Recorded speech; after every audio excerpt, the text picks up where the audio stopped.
بسم اللہ الرحمن الرحیم۔ السلام علیکم۔ یونیورسٹی کی طرف سے پہلی بار کلاس سیف الملوک، مری اور آزاد کشمیر کی تفریحی ٹرپ پر جا رہی تھی۔ مقرر دن ہم اساتذہ کے ہمراہ سفر پر روانہ ہوئے۔ سب خوشی سے نہال تھے، لیکن انیکا چپ چپ تھی۔ میں نے کہا، تم تو ایسے اداس ہو جیسے ٹرپ پر نہیں ماتم پر جا رہی ہو۔ دیکھو تو سب خوش ہیں، ہنسی مذاق کر رہے ہیں، اور تم ہو کہ خاموش بیٹھی ہو۔ وہ پھر بھی چپ رہی۔ تو میں نے نرمی سے کہا، انیکا، میں تمہاری دوست ہوں، اگر کوئی سنجیدہ مسئلہ ہے تو مجھے بتا دو۔ اس پر وہ بولی، ہاں، بہت سنجیدہ مسئلہ ہے۔ امی ابو چاہتے تھے کہ میرا رشتہ ماموں کے بیٹے فرحات سے ہو جائے، کیونکہ وہ امیر کبیر لوگ ہیں، اور ماں اپنی اس انجانی خواہش کی تکمیل کے لیے مجھے بہو بنا کر بھائی کو خوش دیکھنا چاہتی تھی۔ لیکن ایسا ممکن نہ لگتا تھا، کیونکہ ممانی اپنی بھانجی کو بہو بنانا چاہتی تھی، جس کی وجہ سے امی اکثر آزرد رہتی تھی۔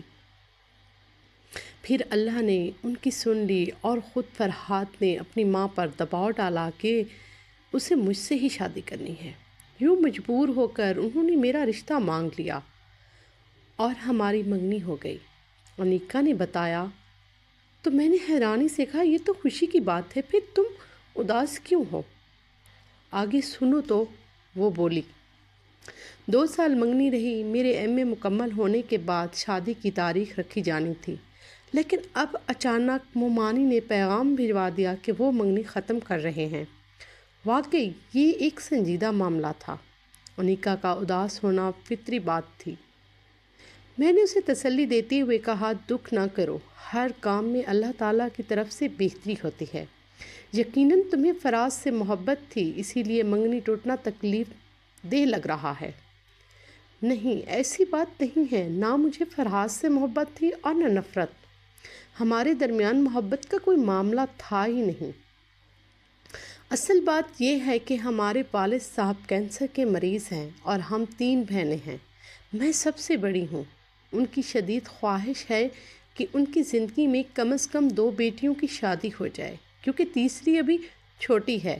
جب بڑی بہنیں بیاہ دی جائیں گی تو اس کی شادی بھی آسان ہو جائے گی۔ میں نے اسے سمجھایا، شادی کا ایک وقت مقرر ہے، جیسے موت کا وقت ہوتا ہے۔ تم بس اچھی کی امید رکھو اور اداس مت رہو۔ میں اپنے لیے نہیں، اپنے والدین کے لیے اداس ہوں، جنہیں میری منگنی ٹوٹنے کا دکھ جھیلنا پڑے گا۔ تبھی میں ٹرپ پر آنے کا ارادہ نہیں کر رہی تھی، مگر تمہارے خیال سے آ گئی کہ کہیں تم میرے بغیر تنہائی محسوس نہ کرو۔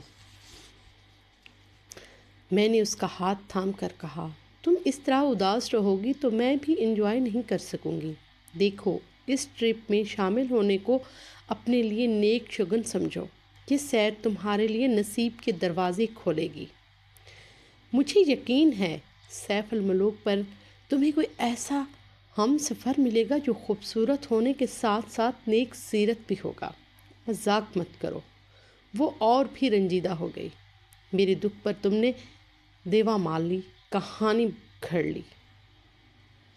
میں مذاق نہیں کر رہی، مجھے ایسے لگتا ہے جیسے تم اس ٹرپ میں اسی لیے جا رہی ہو کہ وہاں تمہیں اپنا ہم سفر ملنے والا ہے۔ میں نے پورے یقین سے کہا، کیا میں کوئی لاٹری کا ٹکٹ لے کر جا رہی ہوں کہ وہاں قدم رکھتے ہی قسمت جاگ اٹھے گی؟ سعدیہ، تم کیسی دوست ہو، تمہیں تو غم خواری کرنا بھی نہیں آتی۔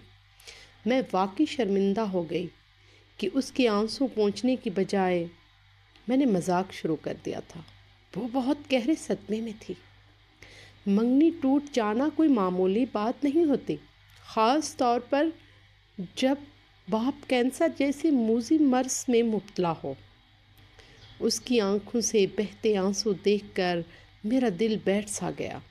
تب میں نے دل سے دعا کی، اے میرے رب، میری دوست کا دل شاد کر دے، اسے منگنی ٹوٹنے کے دکھ سے نجات دے، اور جب یہ ٹرپ سے لوٹے تو ایسا جیون ساتھی عطا کر جو اسے چاہتا ہو اور یہ بھی اسے چاہتی ہو۔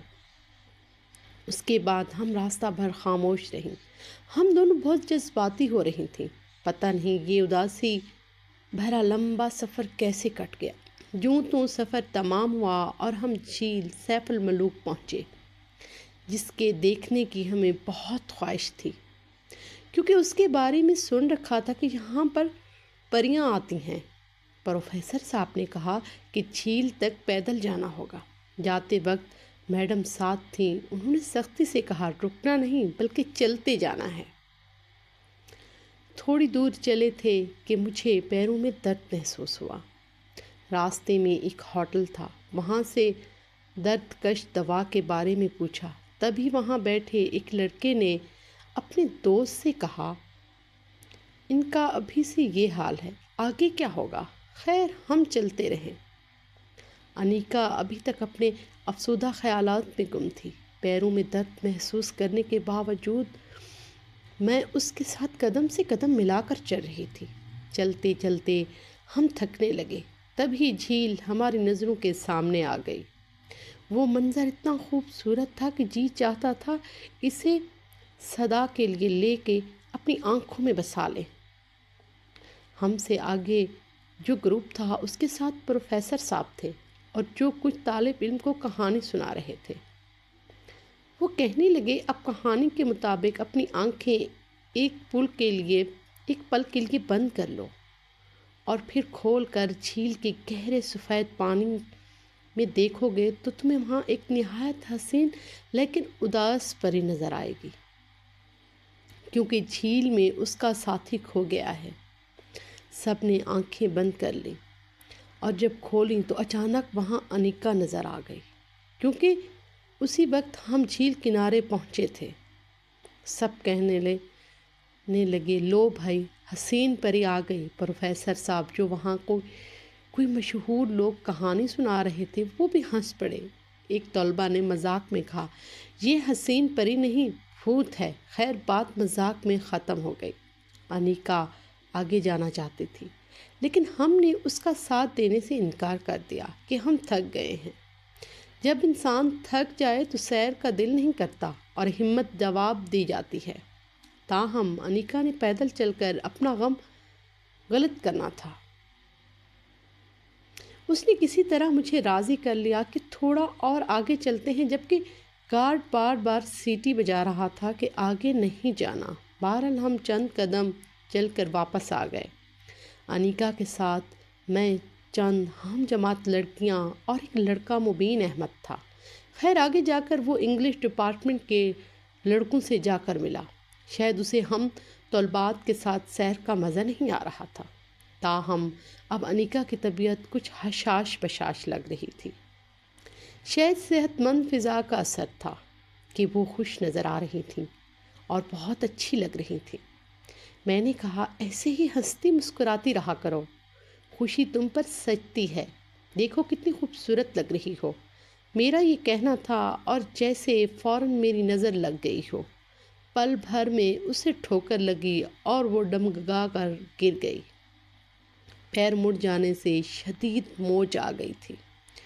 وہ وہیں زمین پر کچھ دیر بیٹھی رہی۔ میں نے سہارا دے کر اسے اٹھایا اور اب تیز نہیں چل پا سکتی تھی۔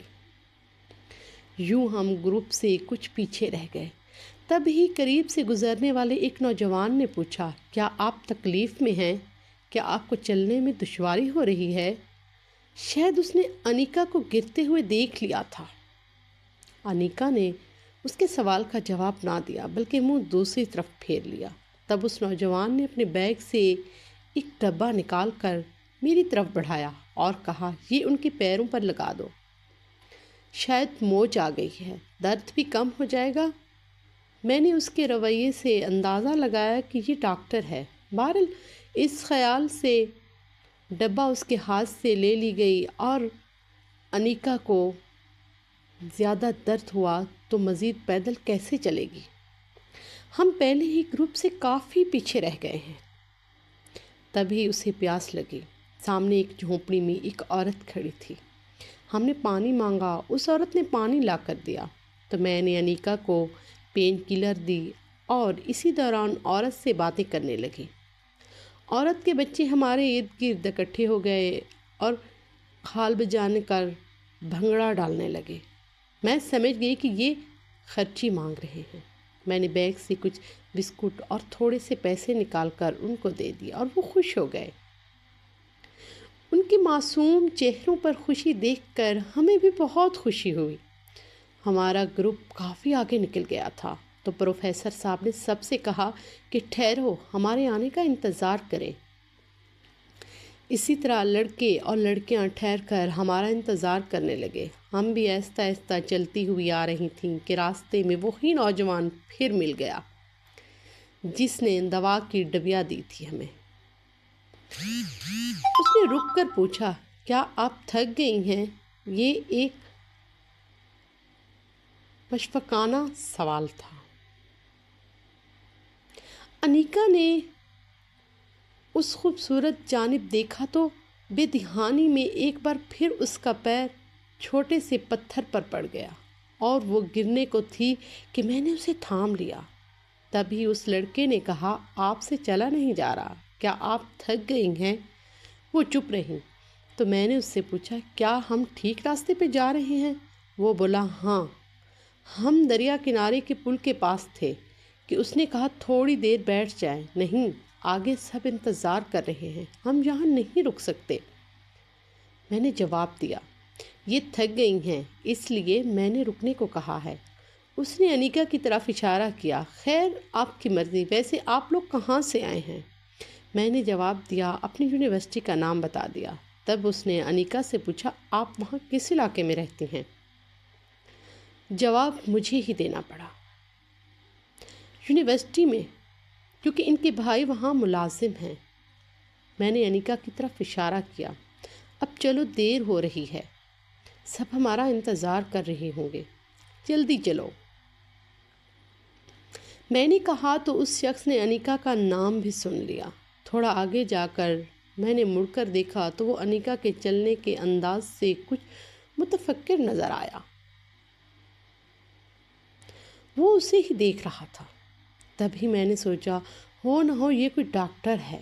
ناران روڈ پر آنے سے پہلے ایک انکل ملے جو جیپ میں تھے اور فیملی کے ساتھ تھے۔ انہوں نے پوچھا، آپ پیدل آ رہی ہیں؟ جی، میں نے جواب دیا۔ کیا آپ آئے بھی پیدل تھیں؟ جی ہاں انکل، ہم پیدل ہی آئے تھے۔ وہ حیران ہوئے اور بولے، اگر آپ چاہیں تو جیپ پر ہم آپ کو آگے چھوڑ دیتے ہیں۔ ہم نے شکریہ کہہ کر انکار کر دیا، کیونکہ سامنے روڈ کے کنارے ہمارے پروفیسر، میڈم شائستہ اور سب ہم جماعت ہمارے انتظار میں کھڑے تھے۔ اپنے ہوٹل پہنچ کر آرام کرنے کے لیے اپنے اپنے کمروں میں چلے گئے۔ انیکا اب اداس نہیں تھی، لیکن اب بھی خاموش تھی۔ اگلے دن جب ہم لالا زار پہنچے تو اس کی نظریں کسی کو تلاش کر رہی تھیں۔ سب تصویریں بنا رہے تھے، وہ بھی تصویریں بنانے لگی۔ پھر اچانک ہی وہ ٹھٹک کر اٹھی، اپنے کیمرے سے کچھ منظر کی وہ تصویر لے رہی تھی جس میں اچانک تو لڑکے آ گئے تھے۔ ان میں ایک وہی نوجوان تھا جس نے انیکا کے لیے درد کی دوائی دی تھی۔